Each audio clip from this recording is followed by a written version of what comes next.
Your home can make you look financially stronger than you really are. Housing value and usable wealth are not the same thing, and that confusion can trap you when a repair hits, work changes, or you need to move. I'm going to show you what ownership gives you, what it quietly takes back, and the test your finances actually need.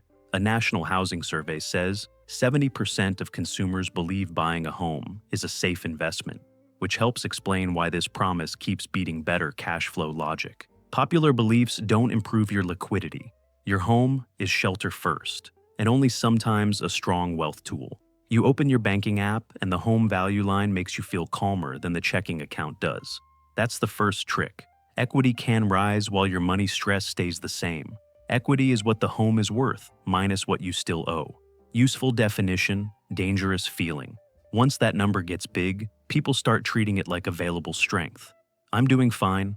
Maybe, maybe not. If the roof leaks, the deductible lands, or the furnace quits, the repair isn't paid by your Zestimate feeling. It's paid by cash, credit, or a new loan. That's why a homeowner can look rich on paper and still delay maintenance, avoid a move, or panic through a job change. Here's the clean test. If the number went up but your emergency cushion didn't improve, your monthly flexibility didn't improve, and your ability to change plans didn't improve, you didn't gain usable wealth yet. But there's a catch. Equity is a paper number until it changes your cash or your choices. House value minus mortgage balance gives paper equity. Then a repair hits, and the account that can actually pay it is what matters. Which number is running your life? That's why ownership gets sold as automatic wealth. Shelter, savings, and price movement get bundled into one flattering story. You feel ahead, tolerate a tighter month than you should, and that tighter month is exactly what makes the house harder to carry when life gets weird. You make the mortgage payment and assume the wealth part is quietly happening. Some of it is, just not the clean way people describe. Homeowner results come from three engines: price change, principal paydown, and leverage. Price change is the market lifting the house value. Principal paydown is the portion of your payment that actually reduces the debt. Leverage is why a modest percentage move in home price can feel dramatic, because you controlled the full asset with a smaller down payment. When people say, "the house made me money," those three things get bundled into one number, which makes the result feel automatic. It isn't. Price change depends on the market. Principal paydown depends on time. Leverage depends on debt. And debt has both a cost and a risk.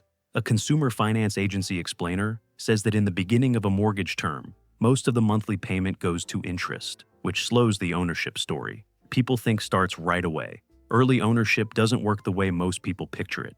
In the early years, a big chunk of your payment is rent to the bank in a nicer outfit. On the CFPB example, the payment is about $477 and roughly $144 of the first payment goes to principal. Over 12 payments, that adds up to about $1,761 in debt reduction, while the bigger chunk went to interest. Ownership happened. Wealth building moves slower than the slogan. But there's a catch. Housing wins look huge partly because borrowed money makes the upside louder than the strain. That strain is the monthly obligation showing up, whether your income is strong, weak, or gone for a while. When someone shows you a housing win, separated into market lift, debt paydown, and leverage effect, before you call the house a great wealth machine, older homeowners often look like proof this always works. But many bought earlier, financed in different rate conditions, and held long enough for the bundled story to look brilliant. Their result is not a universal rule for your purchase today.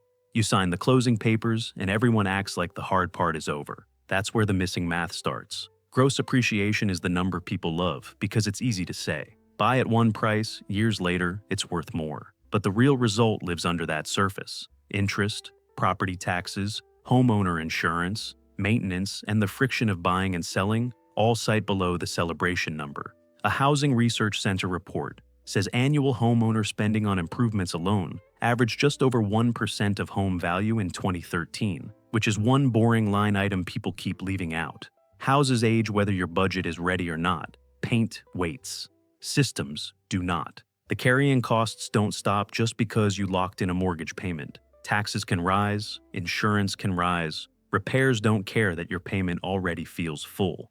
An insurance regulator's report says the nationwide average premium for dwelling fire and homeowners' owner-occupied policies increased by 10.5% between 2021 and 2022, which means ownership risk can get pricier after the purchase already feels settled. This is where the rent is throwing money away argument shows up. Not all of it. Rent buys housing without repair risk, selling friction, and surprise capital needs. Owning can still beat renting in some cases, but ownership is a shelter contract with asset exposure attached, not a pure investment move. The sale price is not the payoff. The proceeds are, after the leak in the bucket. A Zillow seller cost guide says average seller closing costs have historically ranged from 8% to 10% of the sale price, including agent commissions and seller fees, before the proceeds feel real.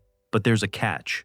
The gain people celebrate is usually a gross number, sitting on top of interest, taxes, insurance, upkeep, and selling costs. Buy at one price, sell higher, call the difference a gain. Now, subtract years of taxes, insurance, maintenance, interest, and selling friction. The story can still be positive, but it's no longer simple. Tax break arguments get overplayed for the same reason. A tax benefit doesn't erase a bad monthly burden or rescue a purchase made at the wrong stretch. The industry sells the gross version because it's easier to market than a spreadsheet full of drag.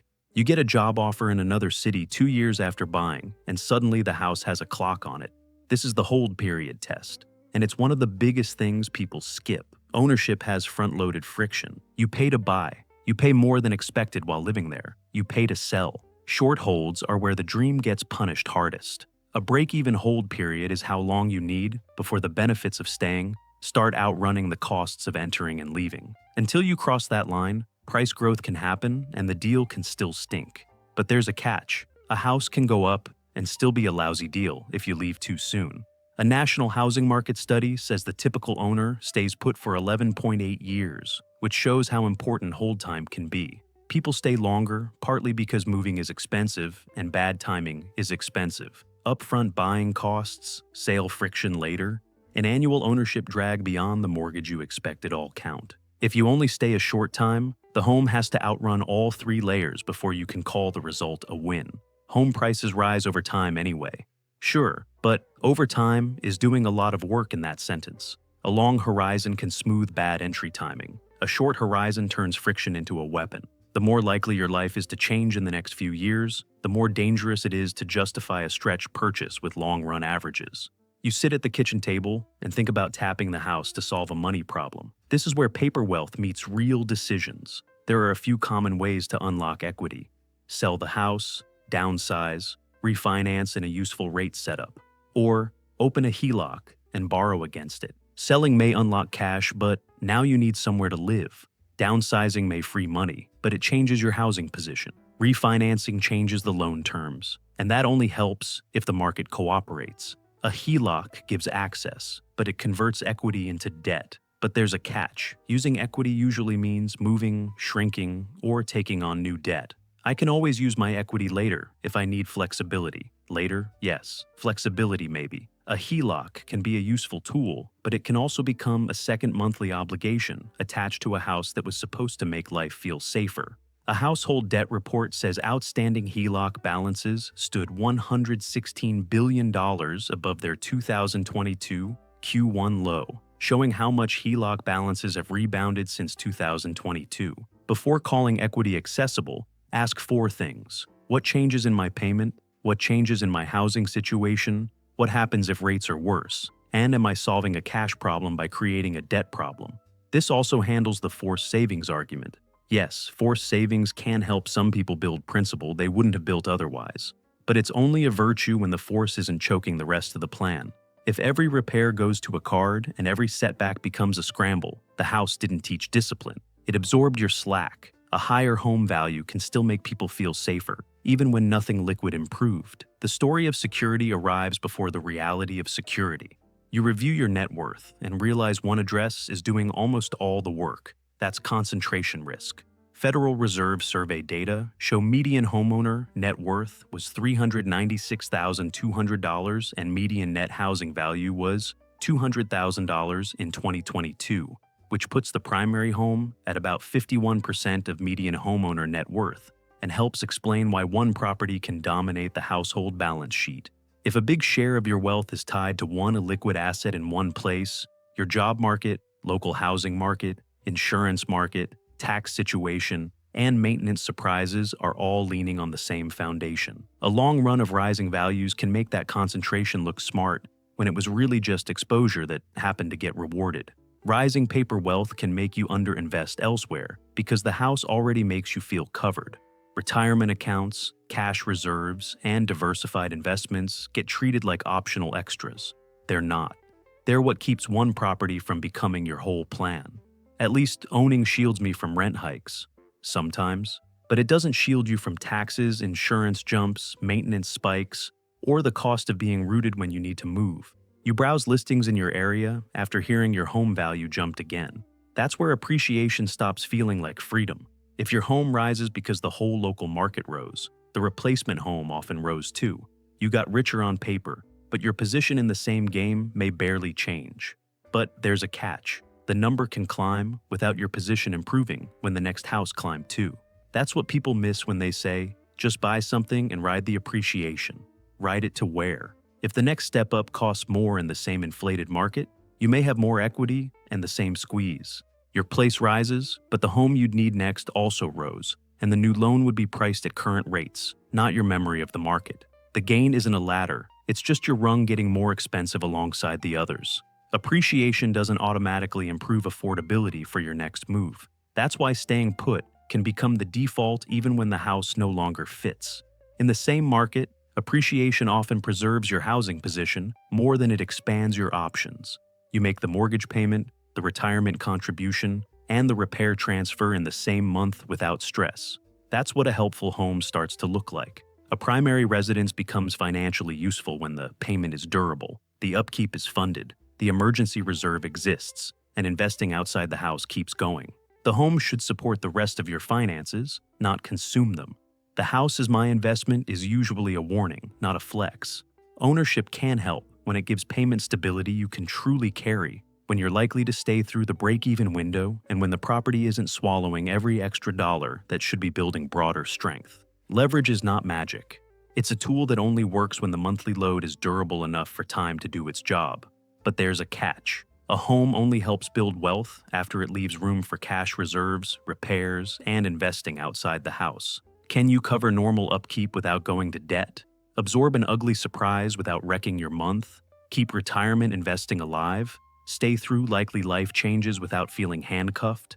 If yes, the house may be functioning as supportive infrastructure. If no, the house may be turning your entire financial system into a hostage negotiation. A home can feel emotionally stabilizing long before it's financially stabilizing. Those are not the same thing.